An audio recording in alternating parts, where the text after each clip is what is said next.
हाँ जी। तो स्वागत है आप सभी लोगों का। तो जैसे कि आप लोगों को पता है कि फंक्शन में जो अपने भाई से मिला था उसको बहुत सारे डाउट थे आईटी इंडस्ट्री के बारे में। तो मैं उसकी वो डाउट्स क्लेरिफाई करने में थोड़ा मदद कर रहा हूँ। मैं चीज़ों को एलाबोरेटली उसको समझा रहा हूँ ताकि उसको एक मदद मिल जाए सोचने में कि वो किस तरफ जाए। राइट, उसको अपने डिसीजन बनाने में हेल्प हो जाए।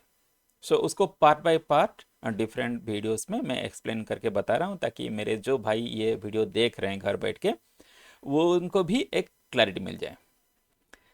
आज हम डिस्कशन करेंगे कि एमएनसी और स्टार्टअप, इन दोनों में क्या डिफरेंस है और किस में ज्वाइन करना चाहिए। राइट। सर्विस बेस और प्रोडक्ट बेस के बारे में हमने डिफरेंस जान लिया पिछले वीडियो में। एमएनसी और स्टार्टअप, आप अगर कंपनी को आप डिवाइड कर रहे हो प्रोडक्ट बेस और सर्विस बेस में, तो एक प्रोडक्ट बेस कंपनी वो एमएनसी हो सकती है, स्टार्टअप हो सकती है। वैसे एक सर्विस बेस कंपनी भी एमएनसी हो सकती है या स्टार्टअप हो सकती है। राइट। तो ये आप चार कैटेगरी मत करिएगा, दो कैटेगरी है, फिर उसमें से आप दो दो अलग कर सकते हो। राइट। मतलब हम ऐसे बोल सकते हैं कि service based MNC, product based MNC, और service based startup, product based startup. Okay. हम अब ये डिफरेंस समझने की कोशिश करते हैं कि एमएनसी और स्टार्टअप क्या होते हैं। एमएनसी एक मल्टीनेशनल कॉरपोरेशन है और स्टार्टअप कंपनीज जो मतलब थोड़े छोटे लेवल के हैं। ओके। बेसिकली हम ऐसे मान सकते हैं कि जिनका 2000, 5000 या 10,000 ऐसे एम्प्लॉय हैं, हम इनको एमएनसी के कैटेगरी में डालते हैं। और जो छोटे कंपनीज हैं जिनके 1000 से कम एम्प्लॉयज़ हैं, उनको हम स्टार्टअप के कैटेगरी में डालते हैं। उसमें हो सकता है 10 एम्प्लॉय हो या हो सकता है 1000 एम्प्लॉय हो। ठीक है। हम तीन डिफरेंट चीज़ों को यहाँ पे काउंट कर रहे होंगे और उस बेसिस पे हम डिफरेंशिएट करेंगे। नंबर वन, स्टेबिलिटी और ग्रोथ, किसमें हमको ज़्यादा मिलता है। Number two, work culture and learning, किस तरह का होता है। और नंबर थ्री, जो सबसे इम्पोर्टेंट है बेसिकली लाइफ जीने के लिए, कंपेंसेशन एंड बेनिफिट्स। राइट। ये लोगों के पॉइंट ऑफ व्यू से, मेरे पॉइंट ऑफ व्यू से कंपेंसेशन एंड बेनिफिट से ज़्यादा इंपॉर्टेंट होता है work culture and learning. Okay. और उससे ज़्यादा इंपॉर्टेंट होता है स्टेबिलिटी एंड ग्रोथ, क्योंकि जब स्टेबिलिटी मिलती है तो आपकी जो दिमाग है वो भी खुश रहता है, वो मेंटल स्टेबिलिटी भी एक अच्छा रहता है। राइट, जब आपकी जॉब स्टेबिलिटी हो। आप कैसे अब डिसाइड करोगे ये चीज़ें। देखिए, एमएनसी क्या है, ये well established with a proven track record. So इसमें एक अच्छा जॉब सिक्योरिटी मिलता है। राइट। अगर कोई भी आप प्रोडक्ट बेस ले लो या सर्विस बेस ले लो, अगर वो एमएनसी है तो उसमें अच्छा जॉब सिक्योरिटी मिलता है एज कंपेयर टू स्टार्टअप्स। सो इसको थोड़ा हम और थोड़ा मतलब गहराई से इसको जानने की कोशिश करते हैं कि आप कोई एक एमएनसी में काम कर रहे हो, उसमें एक स्पेसिफिक प्रोडक्ट है, आप उसमें काम कर रहे होगे। 5,000 10,000 लोग तो एक ही प्रोडक्ट पे काम नहीं करेंगे डेफिनेटली। राइट। एक छोटा सा प्रोडक्ट है जिसमें आप मान लीजिए आपकी टीम में सिर्फ आप 50 लोग हो, और कल को वो प्रोडक्ट बंद हो गया, या तो मार्केट में चला नहीं, कुछ भी रीजन हो सकता है। ठीक है, वो प्रोडक्ट बंद हो गया तो फिर आपकी जॉब खतरे में है उस टाइम पे। राइट, हम जो जॉब स्टेबिलिटी की बात कर रहे हैं। वैसे अगर मान लीजिए आप किसी एमएनसी में हैं, लेकिन वो सर्विस बेस्ड कंपनी है, प्रोडक्ट बेस्ड नहीं है, तो आप किसी क्लाइंट पे लगे हो। ओके। एक बार क्या होता है, जब उस क्लाइंट का काम खत्म हो जाता है तो फिर आपको दूसरा क्लाइंट असाइन किया जाता है। दूसरे क्लाइंट असाइन करने में दो तरीके से होता है, या तो कंपनी ने खुद काम लेकर आया और वो अपने जो डेवलपर्स हैं वहाँ पर उसने उस काम में लगा दिया, या तो आपको फिर क्लाइंट के लिए इंटरव्यू देनी होती है। मतलब जिस प्रोजेक्ट पे आप अभी काम करोगे, जिस नए प्रोजेक्ट पे, वो क्लाइंट को भी तो पसंद आना चाहिए ना कि कौन कौन डेवलपर मेरे प्रोजेक्ट में काम करने वाले हैं। तो एक क्लाइंट इंटरव्यू होता है। हाँ, बेसिकली ये जो क्लाइंट इंटरव्यू है, जो आपकी रेगुलर जॉब इंटरव्यूज होते हैं, इससे अलग है। ठीक है, इतना टफ नहीं होता है जनरली, लेकिन होता तो है। ठीक है। तो वो एक हर बार का फिर चैलेंज है। मान लीजिए आप अपडेटेड नहीं हो, या तो क्लाइंट कुछ ऐसा चाहता है जो आप नहीं जानते हो। ठीक है, तो ये हर बार का एक चैलेंज रहता ही है। मान लीजिए हर 3 महीने में आपका क्लाइंट चेंज हो रहा है, तो हर 3 महीने में आपको फिर वो इंटरव्यूज फेस करने पड़ेंगे, फिर वो क्लाइंट क्रैक करना पड़ेगा। ये हो सकती है चीज़ें। ठीक है, इस केस में अगर आप मान लीजिए किसी स्टार्टअप में हो और आपको क्लाइंट बदलना पड़ गया, ठीक है, आपका वो जो प्रोजेक्ट है वो ख़त्म हो गया, आप किसी नए प्रोजेक्ट में जा रहे हो और आप क्लाइंट क्रैक ही नहीं कर पा रहे हो इस बार। मान लीजिए एक क्लाइंट आ गया, दो क्लाइंट आ गया, आप क्रैक ही नहीं कर पा रहे, आप पिछले 2 महीने से आप बेंच में बैठे हो। तो यहाँ पर स्टार्टअप है तो थोड़े वो जल्दी रिएक्ट करेंगे। ठीक है, हो सकता है 45 डेज में वो आपको बोल दे कि भाई अब तो आप देख लो, क्योंकि क्लाइंट आप क्रैक नहीं कर पा रहे हो, राइट। वैसे एमएनसी की बात करें तो एमएनसी का भी एक उनका रूल होता है, हर एक बड़ी कंपनी का, चाहे कितने बड़े कंपनी, लेकिन सर्विस बेस्ड हैं। तो मान लीजिए आप 2 महीने से बेंच में बैठे हो, 3 महीने से बेंच में बैठे हो, तो हो सकता है कि वो आपको बोल दे कि भाई कुछ और देख लो, अगर आप हाई पेड एम्प्लॉय हो। अगर आप फ्रेशर हो तो कोई टेंशन लेने की जरूरत नहीं है। अगर आपका पैकेज मान लीजिए 5 से 6 लाख के अंदर है, या तो मैक्सिमम 10 लाख भी है, तो भी उतना फर्क नहीं पड़ता। लेकिन अगर आपका पैकेज 20 है, 25 है, तो फर्क पड़ता है। ठीक है, तो इस हिसाब से आप देख लो कि आपको कौन सा बेहतर लग रहा है, स्टार्टअप या एमएनसी। नेक्स्ट हम डिस्कशन करेंगे work culture and learning. So basically चाहे वो स्टार्टअप हो चाहे वो एमएनसी हो, हर कोई लर्निंग पे तो इंपॉर्टेंस देता ही है, उसमें कोई दो राय नहीं है। लेकिन अगर मान लीजिए एमएनसी है तो उसमें आपके जो टेक्नोलॉजी है उसके बहुत सारे और भी लोग होंगे। ठीक है, जैसे कि मैं रिएक्ट नेटिव में काम कर रहा हूँ, तो मान लीजिए कोई एमएनसी है तो रिएक्ट नेटिव में और 200 लोग होंगे। तो आपको कोई डाउट है वो किसी दूसरे से आप क्लेरिफाई कर सकते हो।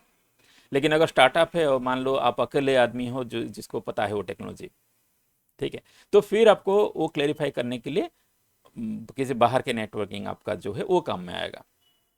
लेकिन इसमें अगर आप मेरा पर्सनल ओपिनियन देखो तो इसके लिए बेसिकली आपको अपने कंपनी के अंदर के स्टाफ ढूंढने की ज़रूरत नहीं है, क्योंकि अभी जब से सोशल मीडिया है दुनिया बहुत ही छोटी हो गई है, राइट। सो अगर आप बहुत सारे ग्रुप्स में जुड़े हो, बहुत सारे डिस्कॉर्ड चैनल्स हो गया, टेलीग्राम चैनल्स हो गया, अगर आप उसमें जुड़े हो जिसमें आपके टेक्नोलॉजी वाले बंदे हैं, तो आप वहाँ पे अपने डाउट पूछ सकते हो और they will be most happy to help you, okay, as compare to your staffs. ठीक है, आपके जो ऑफिस के कलीग्स हैं उनको, क्योंकि आप इजीली रीच आउट कर पा रहे हो तो आप कभी भी उनके पास चले जाते हो, राइट। लेकिन जब आप ग्रुप में पूछोगे तो आपने पूछ लिया और उनके फ्री टाइम पे वो आपको बताएंगे। तो आपको ये पहले से आपके दिमाग में रहता है कि हाँ वो अपने फ्री टाइम में बताएंगे, तो आपका उतना एक्सपेक्टेशन नहीं होता है, तो अपना आपका जो मन है वो आपका मतलब अब फ्रस्ट्रेटेड नहीं होगी कि हाँ भाई वो बताएगा, तो चाहे 4 घंटे में बताए 5 घंटे में बताए। लेकिन अगर आप कोई कलीग के पास जा रहे हो तो आप ये एक्सपेक्ट करते हो कि इमीडिएटली वो बता दे जब आप पूछ रहे हो सकता है उस टाइम पे वो बिजी हो, राइट। तो यहाँ पे थोड़ा डिफरेंस होता है, ओके। सो अब आप ये खुद डिसाइड करो कि लर्निंग आपकी किस तरह से रहेगी। वर्क कल्चर की बात करें तो हाँ डेफिनेटली एमएनसी में जब आप काम करते हो तो आप किसी एक स्पेसिफिक टेक्नोलॉजी पे काम कर रहे होगे। मान लीजिए आप किसी प्रोडक्ट बेस्ड एमएनसी में हो, एक प्रोडक्ट पे काम कर रहे हो, तो उसी एक प्रोडक्ट पे जो जो टेक्नोलॉजी यूज हो रहा है आपको उसी के बारे में आइडिया है, ठीक है। लेकिन अगर आप मान लीजिए एमएनसी में हो लेकिन सर्विस बेस्ड में हो, सो आपका जो क्लाइंट आपको अलर्ट हुआ है वो क्लाइंट मान लीजिए 2 साल से वो एक ही क्लाइंट है, तो वो एक ही टेक्नोलॉजी आप कर रहे हो। क्लाइंट चेंज हो गया तो हो सकता है आपका टेक्नोलॉजी चेंज हो जाए। लेकिन अगर हम बात करें हमारे स्टार्टअप्स की, और प्रोडक्ट बेस्ड स्टार्टअप है, तो भले वो प्रोडक्ट बेस्ड स्टार्टअप है लेकिन क्योंकि स्टार्टअप है तो छोटी कंपनियां हैं डेफिनेटली, राइट। सो हो सकता है आप जैसे डेवलपर आप अकेले हो या तो दो हो, तो ऐसा एक टाइम आ सकता है जहां पर आपके टेक्नोलॉजी पे काम ना हो तो किसी दूसरे टेक्नोलॉजी में भी आपको करना पड़ सकता है, वो आपको लर्निंग करनी पड़ेगी और आपको उस टेक्नोलॉजी में काम करना पड़ेगा। सो यहाँ पर ये चीज़ें मुझे पसंद है एक्चुअली, क्योंकि आपको एक दूसरा टेक्नोलॉजी सीखने के लिए मिल रहा है। और मैं हमेशा ये कहता हूँ कि स्किल इज़ मनी। जब आप किसी भी स्किल बेस्ड इंडस्ट्री में हो, सिर्फ आईटी नहीं, कोई भी स्किल बेस्ड इंडस्ट्री जहाँ पे स्किल्स इंपॉर्टेंट होते हैं, तो वहाँ पर आपको कितना स्किल आता है डेफिनेटली वही इंपॉर्टेंट है। जिसको ज़्यादा स्किल आता है वो आदमी का इंपॉर्टेंस ज़्यादा रहेगा, राइट। सो इसीलिए पर्सनली मैं ये पसंद करता हूँ कि अगर कोई नया टेक्नोलॉजी मुझे मेरे कंपनी में करने के लिए मिल रहा है तो बेहतर है, ओके, क्योंकि आपको कुछ सीखने के लिए मिल रहा है। क्योंकि आप कोई साइड प्रोजेक्ट्स बनाते हो और किसी रियल प्रोजेक्ट में आप काम करते हो, दोनों में बहुत डिफरेंस होता है, ओके। सो इस हिसाब से अगर देखा जाए लर्निंग वाइज, तो आप अगर एमएनसी में हो और आप अगर स्टार्टअप में हो, तो मेरे पॉइंट ऑफ व्यू से आपको स्टार्टअप में ज़्यादा आपको लर्निंग करने के लिए मिलेगा। लेकिन हाँ, ये कभी कभी कि कुछ लोगों को ये वर्क कल्चर हेक्टिक लगता है कि भाई अचानक ये बोल रहे हैं ये कर लो, मतलब ऐसा भी नहीं है कि आपको ट्रेनिंग के लिए 6 महीना दिया जाएगा, है नहीं ना। आपको इमिडिएटली वो सीखना भी है और काम भी करना है। तो कभी कभी आपको हेक्टिक लग सकता है वर्क कल्चर, काम करने का जो टाइम है वो कभी कभी 1-2 घंटा बढ़ जाता होगा, तो वो भी आपको हेक्टिक लग सकता है कि इतना प्रेशर है, इतना काम करना पड़ रहा है, ठीक है।